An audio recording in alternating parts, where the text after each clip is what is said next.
Vous écoutez Radio Lomé, il est 12h30.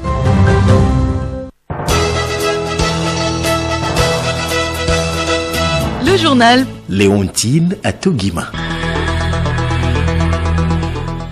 Bonjour à tous, au sommaire de ce journal, 61e anniversaire de l'indépendance du Togo, mardi prochain. Nous suivrons dans ce journal le parcours politique du Togo jusqu'à son accession à la souveraineté internationale le 27 avril 1960. Obsèque d'Idriss Déby Itno ce vendredi au Tchad, plusieurs chefs d'État, dont le français Emmanuel Macron, ont rendu un dernier hommage à leur homologue décédé mardi. Sport, football, fin ce week-end de la phase allée du championnat national de première division. Si le club ASCK est déjà champion de l'intersaison dans le groupe B, le leader de la zone sud, Gomido, devra s'imposer face à Ange pour garder la tête.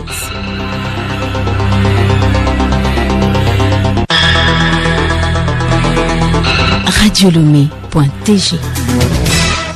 Bienvenue à tous. La préfecture d'Anié dispose désormais d'un marché à bétail à caractère sous-régional. Le joyau a été inauguré hier en présence des acteurs du domaine. Odette Pira.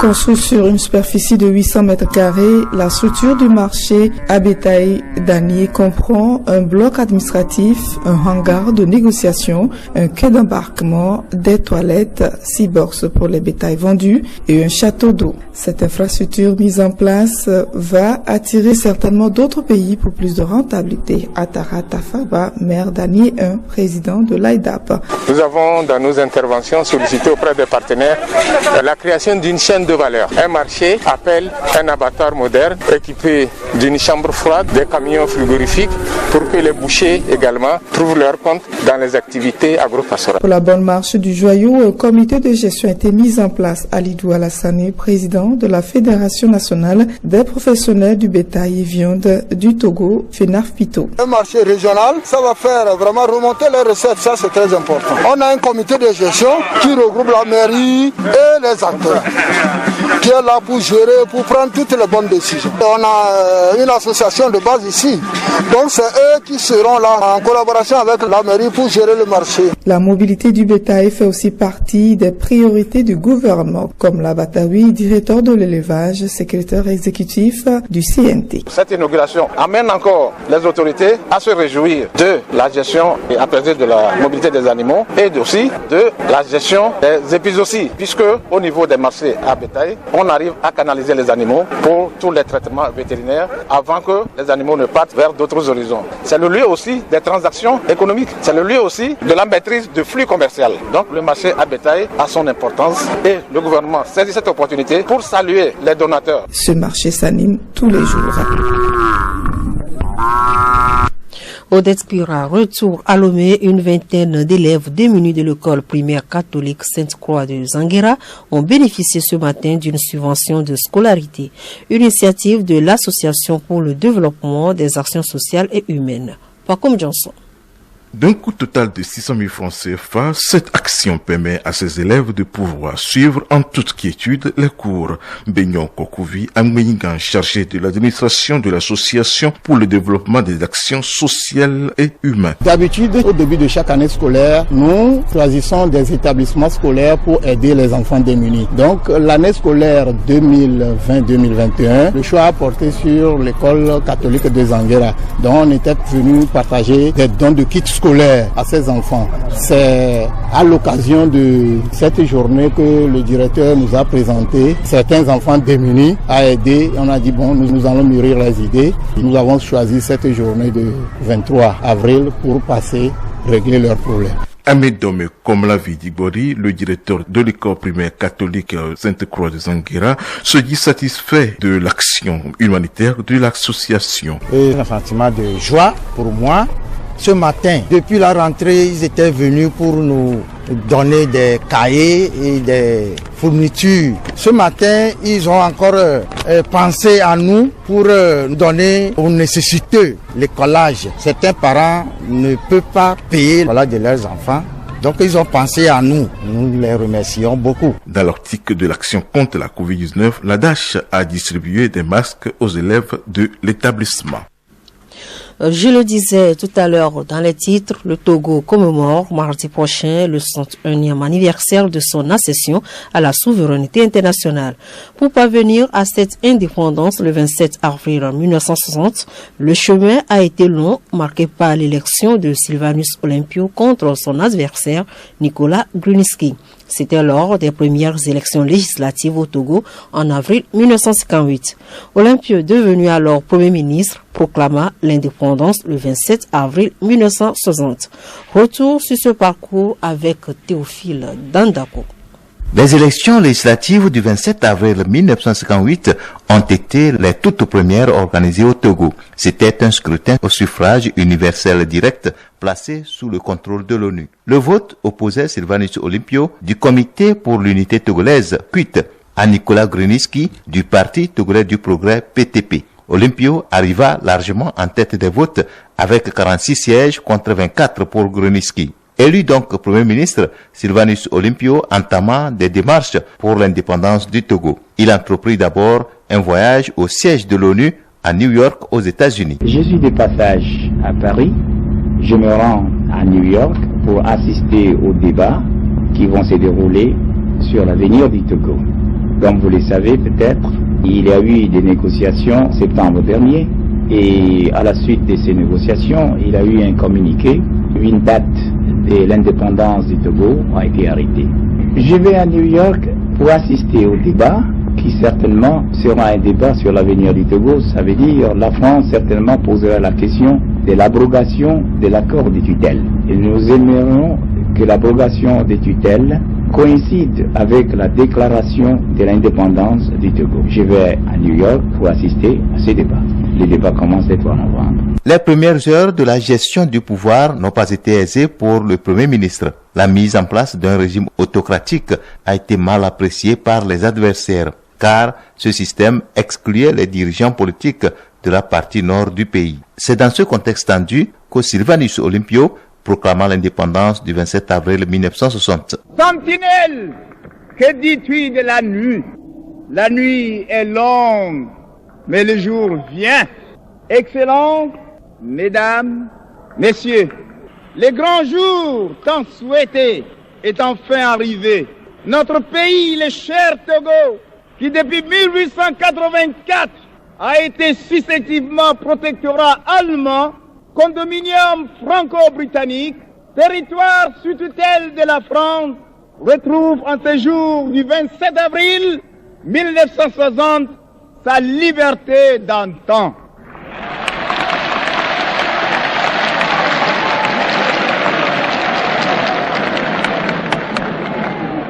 De ce moment et à jamais, affranchi de toute suggestion, de toute entrave, maître de son destin, maître de ton destin, cher Togo, mon cher pays, te voilà libre enfin. Au nom du peuple togolais, je proclame solennellement l'indépendance du Togo, notre patrie. La flamme de l'indépendance ainsi allumée constitua une cérémonie à perpétuer à chaque anniversaire. Les fidèles du prophète Mahomet poursuivent le jeûne de Ramadan démarré il y a plus d'une semaine. L'un des piliers de l'islam, ce moment d'abstention totale d'aliments est valable à tout fidèle musulman adulte. Toutefois, l'islam prévoit des situations atténuantes aux musulmans qui ne peuvent pas se plier à cet acte de dévotion. Qui peut être exempté du jeûne, suivant ce magazine de Grace Goto. Le jeûne est obligatoire pour tout fidèle musulman ayant atteint l'âge pubère et en bonne santé. Mais dans certains cas, la pratique du jeûne est interdite par l'islam. Yaya Koulani, président du Conseil consultatif et des cadres musulmans du Togo. Il y a certaines personnes qui peuvent tomber malades au cours de ce mois-là. On demande à la personne de cesser de jeûner, de se consacrer à son traitement et compter le nombre de jours qu'elle a cessé de jeûner à la fin du mois du Ramadan et pourra rembourser ces jours-là ensemble ou bien de façon séparée. C'est la même chose pour celui-là qui a entrepris un voyage Et vous savez, le jeûne a un certain nombre de contraintes. Donc on vous permet de cesser de jeûner au cours de votre voyage et de pouvoir rembourser le nombre de jours que vous avez manqué. Même chose pour les femmes en menstrues. Les périodes de menstrues sont considérées comme des périodes où la femme n'est pas en bon état, parce qu'il y a certains qui en souffrent sérieusement. Donc on leur permet d'arrêter de jeûner au cours de cette période-là et également à la fin de pouvoir compter le nombre de jours consacrés à ces menstrues-là et de compléter. Que recommande le Coran en cas de maladie chronique ou pour les personnes âgées incapables de jeûner? Retrouvons Yaya Kolani. Pour les vieilles personnes qui ne supportent pas la faim, on leur recommande de ne même pas jeûner du tout, de pouvoir nourrir les jeûneurs au cours de la période. C'est-à-dire que celui-là qui a jeûné toute la journée, la soirée, quand il a envie de manger quelque chose, vous l'invitez chez vous et vous l'offrez un repas copieux qu'il puisse manger. La récompense que vous gagnez en ce moment-là est équivalente à celui-là qui a jeûné ce jour. C'est la même chose également pour ceux-là qui souffrent de ulcères, la tension ou bien le diabète. La personne est appelée à manger à une fréquence donnée, donc ne peut pas supporter la faim durant une journée. Et il doit également nourrir les personnes jeûneurs pour pouvoir compenser ce manque-là en termes de jeûne qu'il n'a pas pu accomplir. Quelles dispositions alimentaires le fidèle musulman doit-il prendre pendant le jeûne? Yaya Kolani. Au niveau alimentaire, on nous demande de manger sobre. Manger sobre suppose que vous ne devez pas manger des aliments qui peuvent entacher votre santé. Et dans ce sens, il choisit les aliments qui peuvent lui permettre d'être en bon état, de ne pas s'intoxiquer et de ne pas éprouver des malaises au cours de la journée. Bon mois de jeûne à tous les musulmans dans le respect des mesures barrières. Le journal Léontine à Toguima. Hors du Togo, le Tchad rend un dernier hommage ce vendredi à son président Idriss Déby. Des obsèques nationales sont célébrées dans la capitale tchadienne où de nombreux officiels, dont le président français Emmanuel Macron, ont pris part. Abiré Lemo. Emmanuel Macron, le président français, est le seul chef d'État occidental présent. Nous voilà réunis devant votre dépouille après 3 décennies à la tête de votre pays et tant de combats livrés avec bravoure. Vous avez vécu en soldat, vous êtes mort en soldat, les armes à la main. Vous avez connu la guerre, mais vous ne l'aimiez pas. Vous avez donné votre vie pour le Tchad. Je partage le deuil d'une nation touchée dans sa chair par la mort de son premier soldat. Idriss, vous aviez aussi la valeur de la diplomatie. Pendant 3 décennies, vous avez servi votre pays. La France ne laissera jamais menacer la stabilité et l'intégrité du Tchad, a déclaré le chef de l'État français. Premier chef d'État à prendre la parole, Félix Tshisekedi, président congolais et président en exercice de l'Union africaine. Il est revenu sur la dernière fois qu'il a vu le président Déby la semaine dernière lors de l'investiture du président Denis Sassou Nguesso à Brazzaville. Ne pouvons imaginer que ce au revoir serait finalement un adieu. Il souhaite au pays une transition pacifique, démocratique et inclusive. Alpha Condé, président de la Guinée, de son côté, a évoqué l'attachement d'Idriss Déby à l'Afrique en versant son sang dans différents champs de bataille. L'Afrique doit continuer à parler d'une seule voix. Le combat que nous avons commencé ensemble, nous allons le continuer afin que l'Afrique de 2050 soit le premier continent du monde, a-t-il poursuivi. 12 chefs d'État ont pris part à cette cérémonie. À Birilumou, par ailleurs, le président français Emmanuel Macron a échangé avec les présidents du Sahel ainsi qu'avec le président du comité militaire de transition du Tchad. Un soutien commun a été apporté au processus de transition civilo-militaire en cours dans le pays, mais une fermeté a été aussi affichée concernant la durée de la transition. Et sans transition, concert agenda culturel, concert virtuel lors du 101e anniversaire de l'indépendance du Togo, 3e édition du festival disent danse traditionnelle et création d'aujourd'hui. Voilà l'essentiel de l'agenda culturel de cette semaine. Je reviens pour nous. L'Institut français du Togo abrite du 12 au 25 avril prochain l'atelier danse traditionnelle et création d'aujourd'hui. Le projet danse traditionnelle et création d'aujourd'hui est un programme de recherche artistique qui vise à introduire les danses traditionnelles dans le processus de création chorégraphique contemporaine, plaçant le renforcement des capacités et la création au centre de cette mission. L'association Sol Œil d'Afrique de Kossivi Senagbe à Fiadegno organise à cette 4e édition un atelier international de formation sous le thème interprétation chorégraphique. Le danseur interprète pour les jeunes danseurs venus d'Afrique. À la manière de est le nouveau rendez-vous artistique pour les jeunes et adolescents adhérents de la médiathèque de l'Institut français du Togo.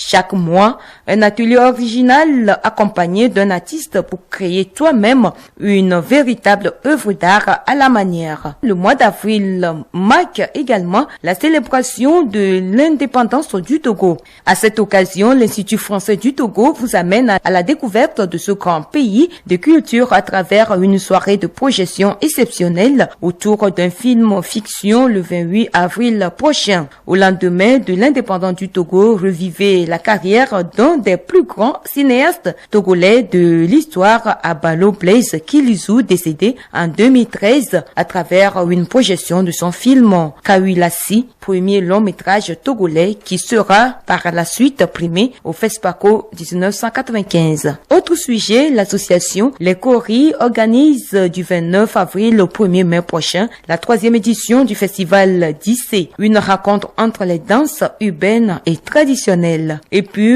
Cœur de l'unité togolaise organise la 4e édition du concert virtuel le 27 avril prochain. Un concert dénommé 27 avril s'il m'était chanté.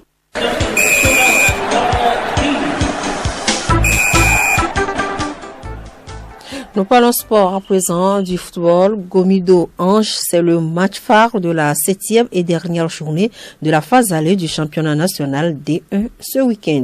Une rencontre qui devra maintenir Gomido en tête du classement en cas de victoire.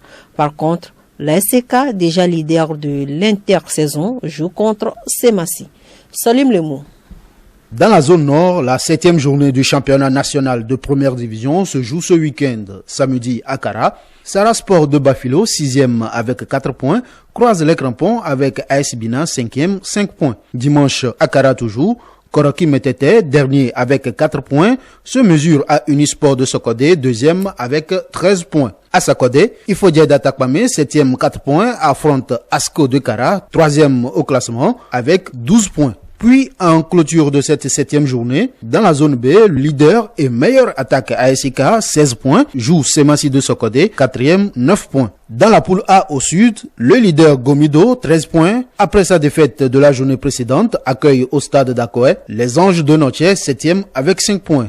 Toujours dimanche, au stade municipal de Lomé, Maranatha de Fiokbo, bon dernier du groupe, avec 5 points, croise les crampons avec Gbolesou de Lac, 6e, 7 points. Entente de Lomé, 5e avec 7 points, offre son hospitalité à l'AS OTR, 2e au classement, 11 points. Le derby de la capitale marquera la fin du chapitre de la 7e journée. Il mettra aux prises Dito de Lomé, 3e, 9 points, et AS Togoport, 4e, 8 points. Toujours sur le plan national, le championnat national de 2e division débutera le 4 mai prochain. Selon un communiqué de la Fédération togolaise de football FTF, un report de 2 semaines a été nécessaire pour peaufiner l'organisation. La FTF demande aux clubs de D2 qui n'ont pas encore effectué les formalités d'engagement obligatoires de les faire au plus tard le mercredi 28 avril 2021. Pour cette saison, les clubs engagés en D2 sont répartis en 3 groupes pour une compétition qui s'étirera sur 2 mois. Le groupe A est composé d'Agaza, Asfusa, Étoile Filante, JCA, Espoir de Zio et Arabia. Groupe B, Tambo FC, US Agbandi, Kotoko de Lavier, Fukba, Koto et Agua de Kusuntu. Le groupe C, quant à lui, est composé comme suit. Bikenti de Bassa, Kakadel de Defale, Aknou, Bundia FC de Ketao, Fouadan de Dapan et Doumbé de Mango. Rendez-vous donc le 4 mai pour le début du championnat D2.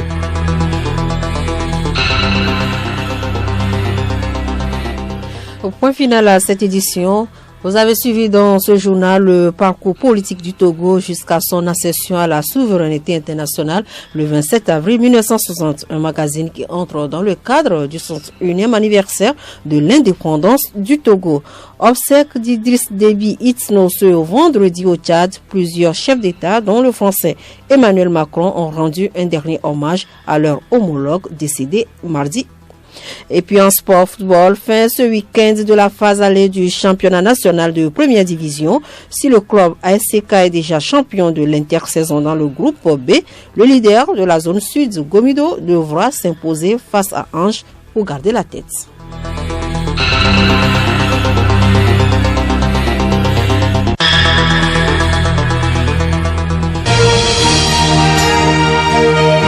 Radio Lomé, boîte postale 434, email radiolomé@radiolomé.tg. radiolomé.tg